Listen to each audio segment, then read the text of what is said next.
People have called me a bass hater, which basically means like you can't have 100 guitars and not have it like at least a bass. I believe that this broke my streak because I found this for $400 online.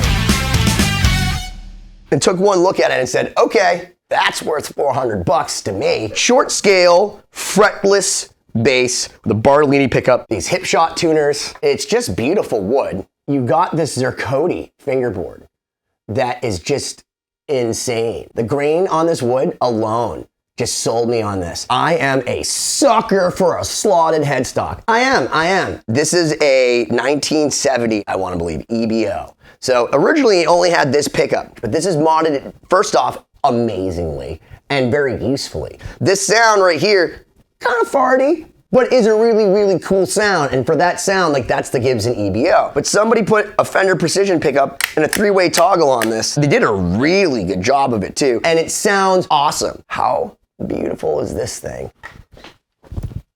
Look a little bit bigger? That's because it is. That was a short scale and this is a long scale. This is the first bass I used nonstop. I would just plug it in and no matter what I did, whether I messed with these Gibson recording pickup style, toggles and all of that, it always sounded good to me. It just had like this awesome cut and it plays great. This is a 1986 PRS bass. This was the first year that they made basses for PRS. And they're pretty rare. And I gotta tell you, this bass blew my mind. So this is the 112th bass ever made by PRS. So people are like, oh, there's a limited edition. And it's super cool because you have these 3 single coils and it sounds great because it doesn't have any noise.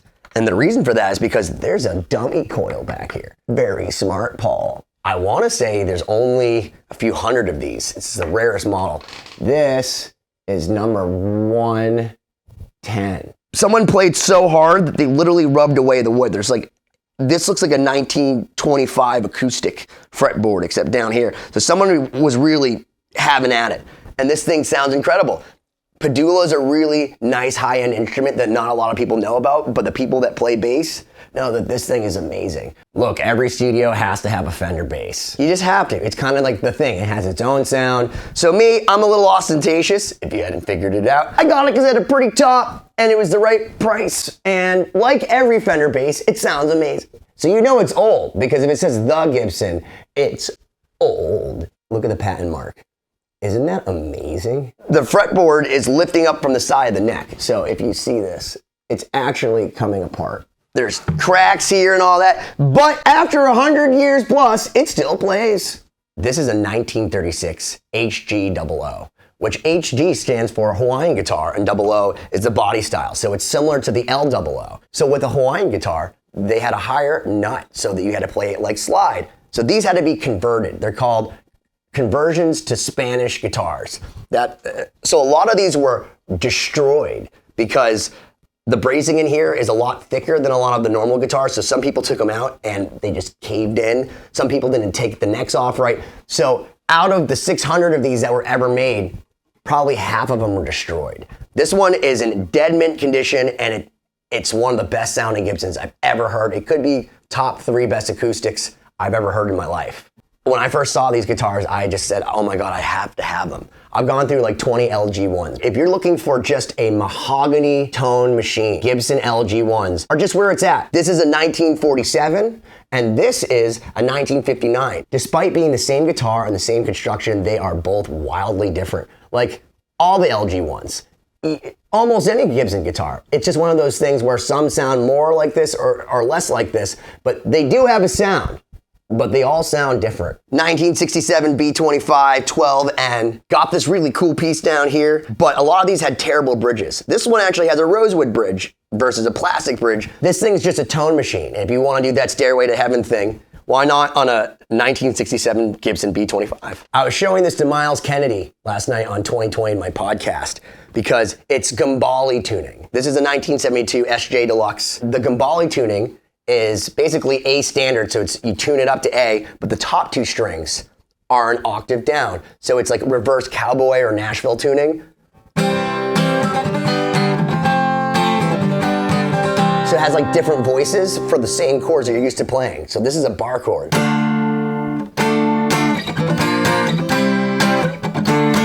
Because these top strings, thank you, Frank Gambale. 1972 SJ Deluxe, which by the way, when I got it, the neck wasn't attached. It sat in somebody's closet for years without the neck, and we epoxied it back together. This is the most insane Jackson I've ever seen, and when I saw it, I had to have it, because, bear with me here. Sigmund Freud's acid trip, shark fin inlays, reverse shark fin inlays. It's lightly scalloped, like my potatoes.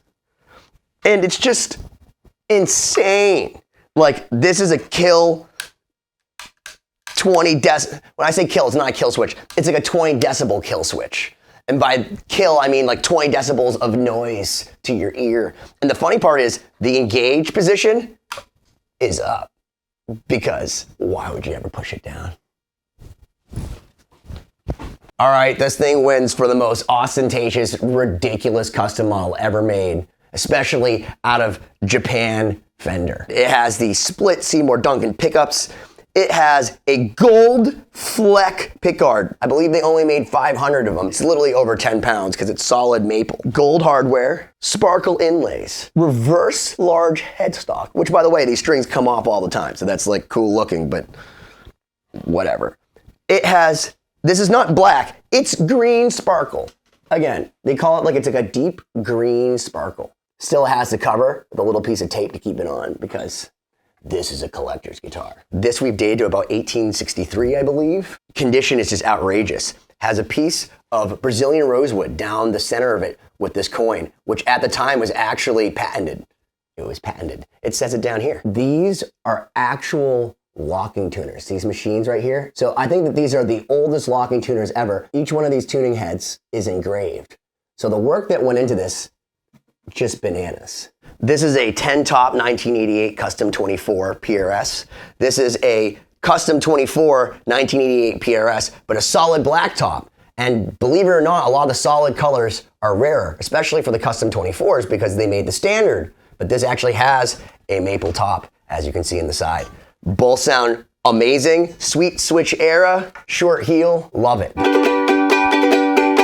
1930 style O Martin. So small, so cute. Sometimes I never know what I'm gonna buy. But in this case, it's a 1927 Ludwig banjo. Do you know that Ludwig Chicago was also making banjos, not just drums? This is a 10 top hollow body one. You look at the back, holy Jesus, what a nice ass on this thing. And it weighs about 6 pounds. It's like the lightest guitar. One of the things I really missed on a custom 24 from a Les Paul was having 2 volume knobs so that you can go back and forth from each pickup and kind of have them dialed in wherever you wanted. They solved that with the DGT because there's 2 volumes and 1 tone. This is a 10 top wood library DGT, and this is an all white. It's not the pearl white like they used to have. It's kind of like a flat white. I would say that of all my guitars, this is the most eye-catching as far as when people come down to my studio. They're like, what's the white one? So I already showed you the John Jorgensen Hellcaster. 3 Hellcasters in the series.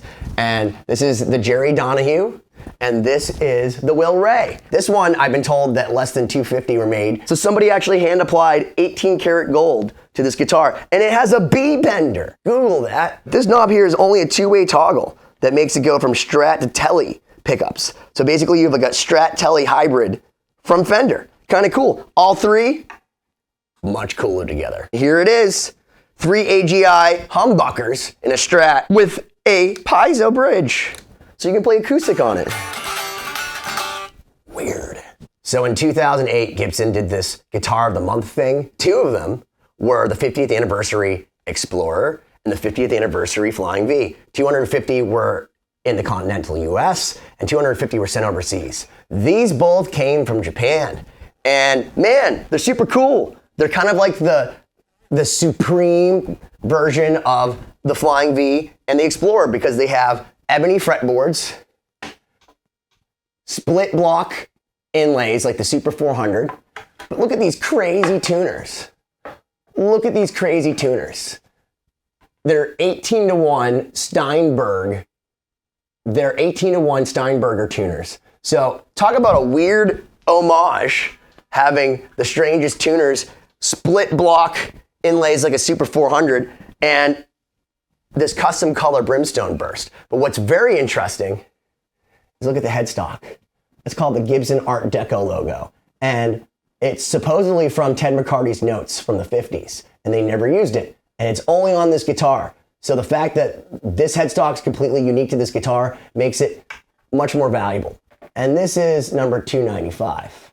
They actually wanted 200, but all I had in cash was 180. What a good move, Benny. Even back then, like, all I have is 180. I believe this is a 1977 Flying V, but someone has rather nicely taken off all the paint. Clearly, it was in my Zakk Wylde, Kirk Hammett Metallica phase with my 8185s. This is the only Flying V that I'm aware of that actually has a piezo pickup and preamp in here, so you can play, that's right, acoustic on your Flying V, your 1977 Flying V with all mirror everything. If that's not weird, this is who I am as a person. A little bit left of center, but very usable in great ways. Probably should mention Jason Becker's prototype PV numbers guitar. The people behind the Neurotic Guitarist helped raise enough money to buy all 3 of his guitars that went to the chopping block. So, if you want cool, if you want like unbelievable vibes, Jason Becker's actual PV prototype numbers guitar. This is the one.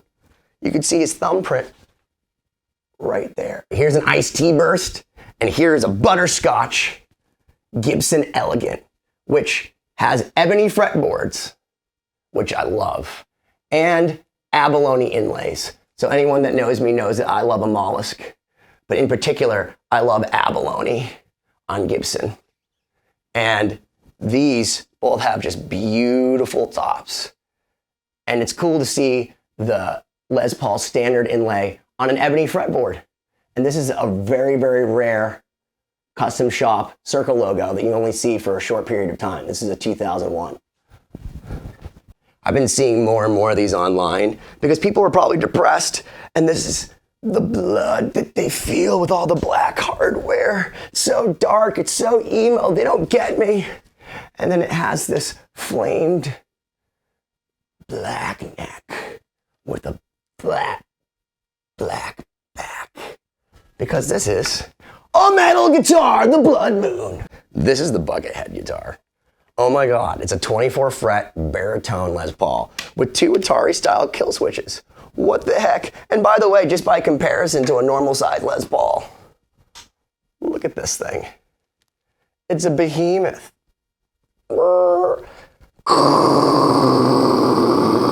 The Gibson J150, basically a J200 without binding on the neck. But what Noel from Oasis plays, and now it's way more valuable because it's rare. Got a nice ass on this one too. If you have to have an Ibanez 2405 custom agent that came before they were sued by Gibson. Maybe I'm just like my mother. She's never satisfied. This is a Nash Telly, one of those somebody dragged me from the back of their car looks. But hey man, it's a nice Telly. So if you want to play typo negative, this is for you. I loved her a lot, but then she died. If you're gonna have an Epiphone, you might as well have an Epiphone made by Gibson. This is a Ren Ferguson number 2 Excellente. It's a reissue of an Epiphone that was made in America by the Gibson Custom Shop. And this was the last guitar that Ren Ferguson was working on before he left, so they only made 23 instead of 200 and something. This is 2. Here's Les Paul's actual Les Paul that he modified. He called it the G160. He put it in tape on the back of the headstock like all of his guitars. What it really is a 95 1960 Les Paul classic reissue, except that Les just decided to hack away at it as he always did and put a really early piezo pickup in here so that he could do his thing. And I absolutely love the utilitarian nature of Les Paul because he's just putting masking tape all over his Les Paul because he was Les Paul. Why don't you smash that subscribe button already?